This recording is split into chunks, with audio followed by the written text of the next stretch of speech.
Opogore gi mano bende waneno ka moko kuom jodito mag ODM mantiere gi lemo mopogore opogore nyaka sani bende koro osewal ne tend migepe mago mopogore opogore pacho ka. Akeno chal mar wach ma kamano di wach nang'o nikech koro chal ka gima koro ODM koro dong' nono.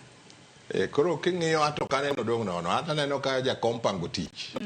Nikech ing'eni ka wach mar AU nowuok, jakom nokwongo luoro modhi otego ODM mowacho ni gweng' ka gweng' mondo tim ang'o? Otim yiero.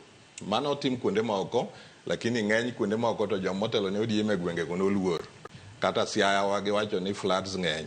To floods ng'eni kama yo Kisumu gi Homa Bay ni kod tim yiero nikech ne giluor ni ka gidhi notim ayanga to samoro nitie joma dhi bago gi. Koro mago to timre ga chieng' tim. Ka jakom noseluongo jakom ochako luoro manitie kata joma ne odhi owacho ni mago joma nyalo temo, wacho ni Joho nitie, Oparanya nitie, to koni Mbadi bende nitie, to Wandai bende nitie.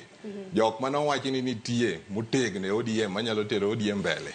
Jok mineno ka sani okete strategic ministries madhi konyo ker masani telo.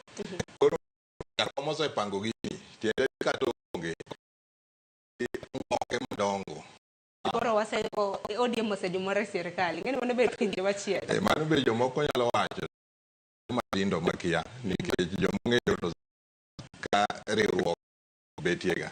Lakini penjo mokwongo en ni makoro ka jakom odhi to jogi bodonjo ka. ODM orumo. Ano ka ni ODM orumo. ODM koro kotegno. ODM koro ka nigi Pan-African support. To ODM koro ka control policy directly. E kuonde ang'wen motegno. Akeni ni elinene gi wang' machal nade.